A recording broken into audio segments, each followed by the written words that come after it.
This community update was brought to you by U Radio.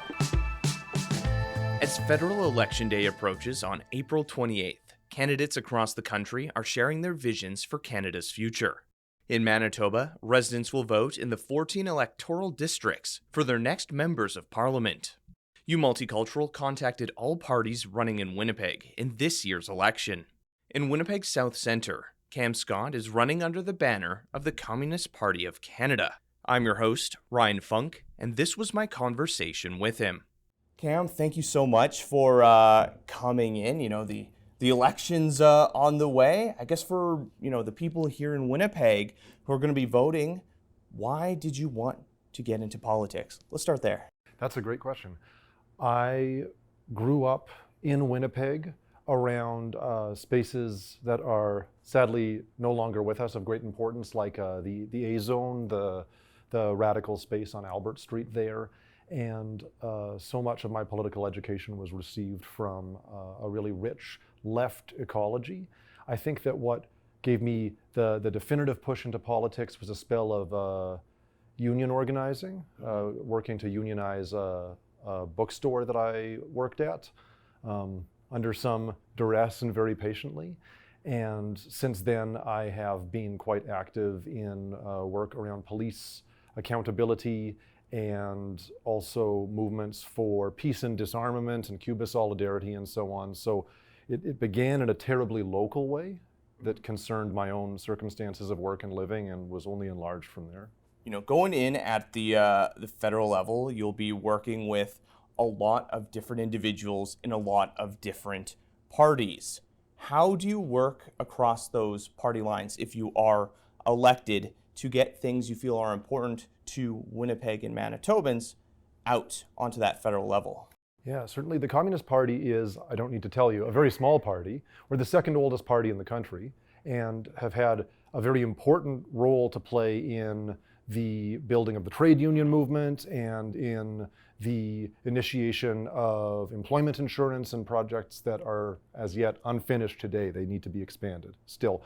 And we didn't do those alone. We were part then of mass movements.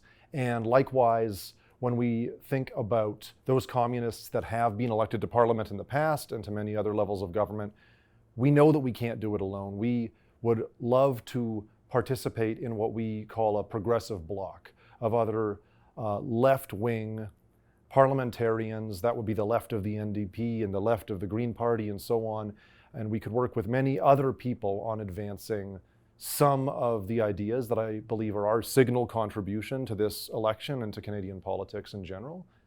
But I think that the communist contribution to that progressive milieu would be quite singular, because we also, because of our size and because of our history, we have the ability to say things that other parties are simply not able to. So is that part of the reason why you wanted to be part of the Communist Party, that freedom to say things that, maybe doesn't fall within the lines of the other parties? Because, when you're going in a smaller party, you don't necessarily have the name recognition that you would of a Liberal Party, the NDP, or the PCs. Absolutely, yes. We're not so much part of the standard political brokerage. The Communist Party has a very long tradition, again, of work in the peace movements and the trade unions, and our focus isn't strictly electoral. So we're often knocking on people's doors and they say, I didn't know that Canada had a Communist Party. And we have to, give the little history lesson on the spot. But at the same time, we're active elsewhere every day in between elections. So what drew me to the Communist Party specifically was the intensity of work, again, within the labor movement and within the broad movement for peace and disarmament and so on. And then every 4 years there's an election, and we have this chance to talk to people about what we're otherwise doing every day. So it's partly that we can make a terribly uncompromised contribution to the political discourse around an election year, but also that it's a site of work every other day, and we're really in the people's struggles. Mm-hmm. Yeah. With these constant back and forths of tariffs, in that conversation, you're in the House of Commons and you're having those conversations with your fellow individuals there. if you're elected and you're there in the House of Commons, having these conversations of the pressing issues facing Canadians, with those tariffs, it's adding on to the continued cost of living and inflation that people have been experiencing over the past few decades. So in that conversation, what are some key things that you would address and bring up to your colleagues? Yeah, well, the present recessionary crisis that is going to be brought about by these tariffs, and they're changing by the day. It's so erratic. It's very hard to track. This cudgel that the tariffs have become is only the sequel to years and years and years of acute crises of grocery prices, rents. People can't afford food and fuel and so on, amid record profits for the grocery monopolies, for Canada's grocery CEOs. This adjoins an ongoing cost of living crisis that we were campaigning around for several years preceding. So the things that I should like to keep on the agenda in that conversation have to do, again, not with tariffs on tariffs on tariffs, counter tariffs and so on, and these these blunt tools that are, as you say, inevitably going to be passed on to the consumer as an added expense. Our vision for Canadian economic and political independence would be based in public ownership and in, good value-added jobs in the public sector in Canada, investment in this area that we haven't seen for decades of rollback and austerity and privatization.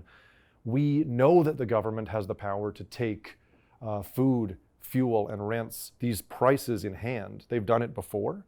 So we would have to enact price controls and all the necessaries of daily life.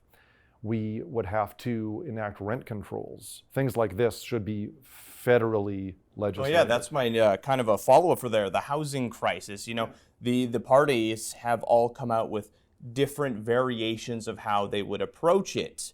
When you're looking at how do we ensure that every Canadian has a place to live, what is that conversation for you? What are some strategies that you would bring to the table? Well, there's this endless passing of the buck. It's been a long time since the federal government invested in high quality public housing at all. This is a provincial responsibility. Various housing benefits are passed down to the provinces for distribution, and typically for distribution to private capitals. They carve out a certain amount of space that is given over to affordable housing. And this is an unacceptable euphemism at this point, because affordable is typically determined with reference to market rents. And we call for rent geared to income housing. The rent should never be more than a small percentage of a tenant's income, and it shouldn't be fixed to market value, which is speculative in the first place and always going up. Also, we need to see millions of units of publicly owned housing created from coast to coast. Certainly in Canada, there's an acute housing crisis everywhere. In Winnipeg, the numbers are staggering. The conservative estimates are several thousand, and it's often an invisible problem because precarious housing, it doesn't always manifest at street level, but there's so many people who are couch surfing and being evicted from very, very short-term rentals. So what we need tomorrow is millions of units of federally subsidized rent geared to income public housing. And this is an employment opportunity as well. While recognizing strategic voting pressures, Scott encourages voters to consider alternatives and vote their convictions. Canadians will vote in the 45th general election on Monday, April 28th, 2025. According to estimates, 7.3 million electors voted at advance polls. Multicultural contacted all parties running in Winnipeg. As of this recording, the only other candidate to respond was Gary Gervais, running for the Green Party in Winnipeg Central. You're listening to U Radio, where diverse voices connect. Stay tuned for more stories and insights that matter. With Multicultural and the Local Journalism Initiative, I'm Ryan Funk.